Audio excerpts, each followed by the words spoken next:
Noriu vieną metodą parodyti, kaip būtų galima įeiti į DeFi'aus poziciją ir tuo pačiu metu užsipirkinėti arba išsivedinėti geresnį vidurkį to asseto, į kurį eini. Kitaip tariant, jeigu tarkim dabar marketas yra pakilęs ir tu tikiesi kainos pakritimo žemyn ir nenori eiti pūlą čia ir dabar, galima padaryti tokį metodą, kur tu užsidedi įėjimą aukščiau arba žemiau dabartinės kainos, reiškia įeidinėjai į poziciją 100% vienu assetu ir lauki, kol kaina įeis į tavo range'ą ir tada po truputėlį tu arba pirkinėsi tą assetą arba pardavinėsi. Tai šiuo atveju Solana yra išėjus iš range'o mano šito viešo, kurį rodydavau.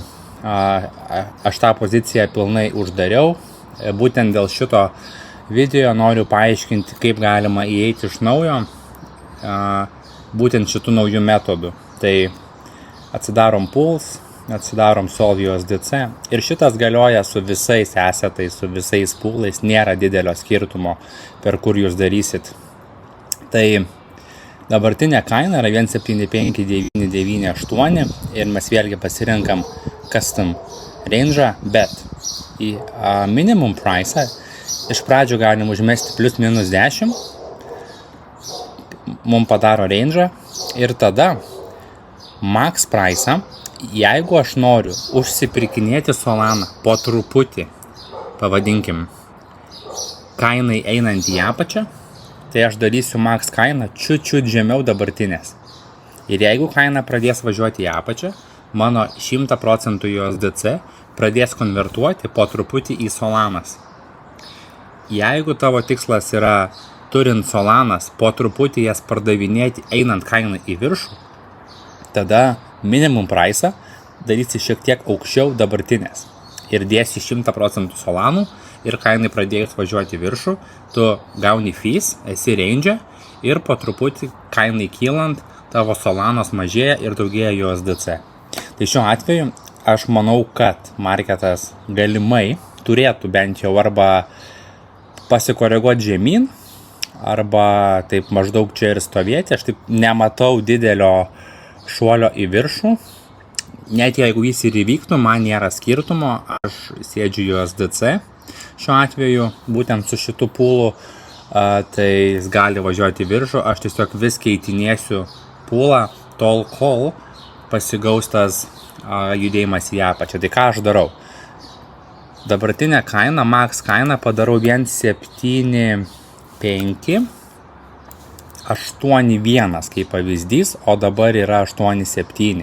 Ir kaip matot, yield'o aš negausiu jokio, nes kaina yra ne range'e ir depozito santykis yra 100% USDC. Reiškia, aš dabar įmetu USDC, kainai reikia pakristi vos ir automatiškai aš įeinu į range'ą, pradėsiu gauti fees šitam range'e ir mano USDC po truputį kainai krentant bus konvertuojami į Solaną. Tai gaunasi, kad mano įėjimo kaina vis gerės. Pavadinkim taip, jeigu marketas važiuotų į apačią. Jeigu marketas važiuos toliau į viršų, automatiškai mano pozicija bus ne range'e ir aš vis tiek liksiu toj pačioj USDC sumoj. Dabar yra wallet'e beveik 500 baksų šitam, tai taip ir atrodytų, kad aš tiesiog lieku USDC ir jeigu reikia, jeigu matau, kad Solas toliau važiuoja į viršų, ką aš darau, lygiai tą patį, tiesiog vis aukščiau, bet ne ant dabartinės kainos, o čiut žemiau. Ir kai marketas pradės važiuoti į apačią, mane pradės konvertuoti ir aš plus on top of it dar pradėsiu gauti fees. Tai aš būtent tą ir darau, 1.75.8.1, dedu, tarkim, 300 baksų, pasiskaičiuoja čia viską orka pati, darau depozitą, nėra jokių swapų, nieko, nes aš esu 100% USDC, įsimetam pavedimą, confirm, palaukiam, viskas. aš turiu šitą poziciją. Dabar atsidarius portfolio, aš esu iš range'o, kaip matot, marketui reikia pakristi 0,4% tam, kad aš įeičiau į range'ą ir kainai važiuojant į apačią, jeigu jinai važiuos į apačią arba kažkur čia ir laikysis, aš būsiu konvertuojamas į Solanas ir paprasčiausiai geresnė kaina. Jeigu eičiau dabar į range'ą ir dėčiau, tarkim, tam ant tam Solanų ir USDC arba 7-3 santykių ir panašiai. Tai iš tikrųjų, kadangi šitas pūlas viešas, kurį aš rodau šituose videose ir anksčiau, kai aš jį dariau, jisai man išėjo per viršų, tai finale aš pasiėmęs labai neblogą profitą, pavadinkim tai procentaliai, nes tai buvo tiek iš Yield'o geri procentai, tiek iš pačios Solanos, neatsidėta buvo prie geresnės kainos, tai aš išsiėmiau visą sumą USDC su profitu ir dabar tą sumą naudoju, neperku Solanos papildomai, man reikia, kad marketas vos pakristų ir man pradės generuotis visi šitie yieldai ir užsipirkinėsiu atgal Solaną jau geresnė kaina. Tai šitas metodas galioja visose protokoluose, tiek Solanui, tiek SUI. Dabar su ICETUS protokolas turi bėdų, kurias tvarkosi, rizikos nėra, nebent laiko žmonės laikė ar laiko meme-coinuose, tada yra biški problema, bet su USDC pagrindiniu pūlu ten bėdos nėra, nors ir dabar smart kontraktas išjungtas ir aš ten turiu labai nemažų pozicijų pačiam SUI, ne tuose voletuose, kuriuos rodžiau čia per video pamokose, bet visiškai nėra jokios kažkokio tai, sakykime, ten kai žmonės reaguot pradeda, bijot, rašinėt, klausinėt, kas vyksta ir panašiai.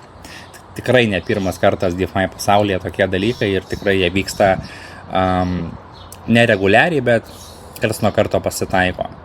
Ant tokių didelių chainų ne taip dažnai, bet ant mažesnių ir mažesnių protokolų, tai iš tikrųjų netgi turbūt rastum kartą į savaitę kažkokį tokį įvykį.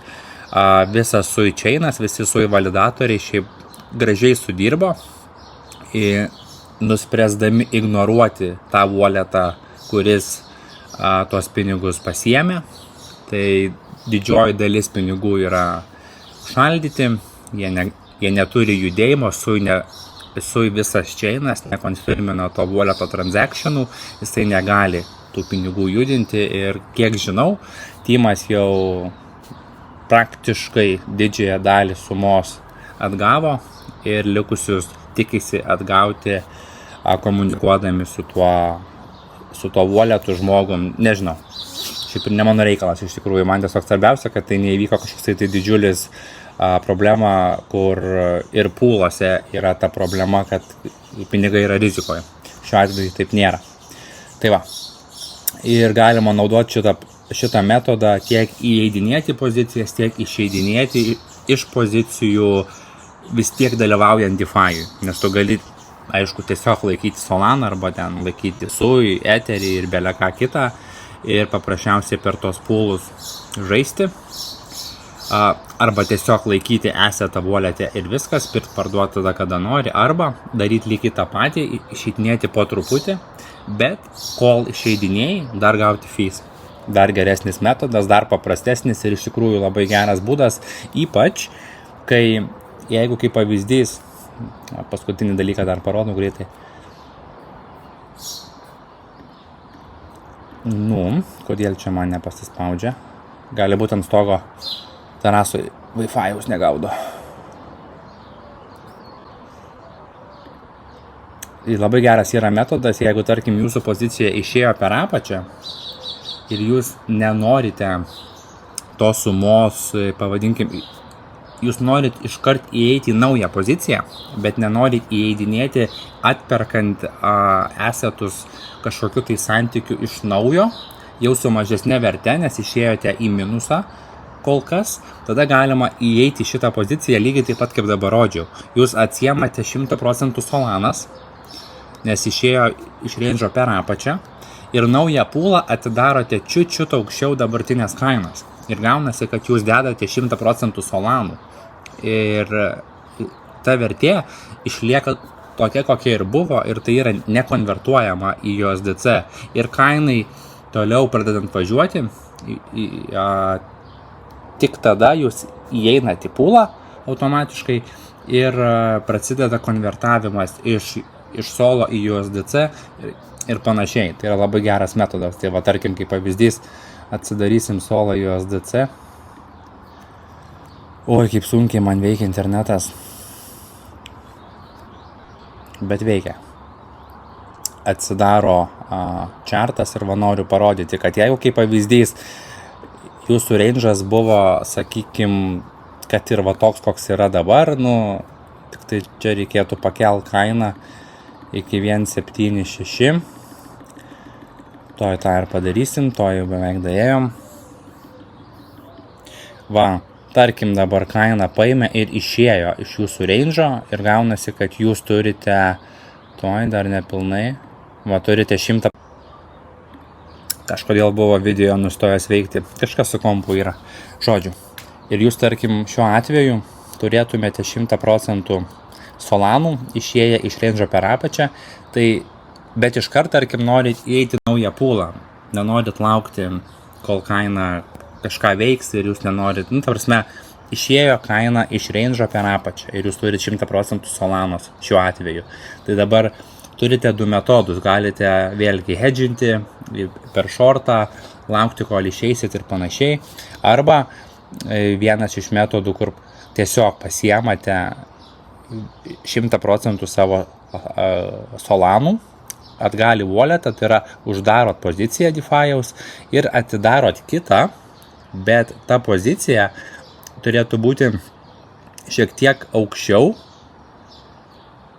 dabartinės kainos, tai gautųsi, kad tada minimum price'as, tarkim 100 šiam, o max price'as tada 177.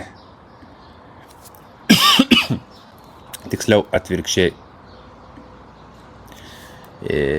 Minimum price'as 177 ir max price'as, tarkim, nežinau, 210, kaip pavyzdys. Ir gaunasi, kad jūs atsidarote šitą naują range'ą, kaina yra čiut aukščiau, ir jūs dedate lygiai tą patį 100% solo, ta pati vertė, ir kainai įėjus į jūsų range'ą, jūs paprasčiausiai po truputį pradėsit konvertuotis į USDC ir atskiesite savo įėjimą. Jums nereikia dėti iš karto gero santykio. O jeigu kaina ir toliau važiuotų žemyn, jūs nieko neprarandate apart to, kad laikėt solanas ir tiesiog jų mažesnė vertė, jūs neatperkat vėl USDC, o paprasčiausiai kas kartą kainai šiek tiek sustojus, apsiraminus pavadinkim, darote lygiai tą patį. Užsimetat pūlą šiek tiek aukščiau dabartinės kainos ir automatiškai jūs neatperkat savo turimų solanų į USDC, einant į pūlą už mažesnę vertę. Tai tiesiog toksai vienas iš gerų metodų, kaip išlaikyti kainą, išlaikyti savo balansus, neatpirkinėjant iš naujo su mažesnė vertė. Tai va, bet šiaip aš dažniau naudoju šitą dalyką, šitą metodą, kai noriu įeiti arba išeiti iš pozicijos palaipsniui ir paprasčiausiai, kol išeidinėju, kol būnu, noriu kaupti fees. Nes kas nenori kaupti fee, ta prasme, čia super dalykas yra, kai tu visada kaupi fees. Tai tu nori kaupti fees kaip įmanoma ilgiau, dažniau, neišeinant iš pozicijų, tai tiesiog, taip ir žaidė, užsinėti aukščiau, žemiau kainos ir dėdi 100% į vieną pusę. Tai va šitas metodas, kur parodžiau, būtent yra būtent tai. Dabar, tarkim, solas ir toliau šiek tiek dar kyla, jau reikia 1%, kad jisai pakristų nebe pusę, bet man jokio skirtumo, aš turiu tą patį balansą, kurį įdėjau. Ir jeigu solas, tarkim, toliau važiuos į viršų, aš tiesiog šitą poziciją užsidarau ir užsimetu kitą šiek tiek žemiau šitos kainos. Ir lauksiu, kol jinai galų gale įeis į poziciją. Bet aš manau, kad jisai labai čia nešokinės ir turėtų neužilgo tą poziciją man grįžti. Ir pradėti generuoti fees ir po truputį supirkinėti solą vis geresnę kainą. Viskas šitam video. Tikiuosi buvo naudingas ir aišku pasimatysim kitose.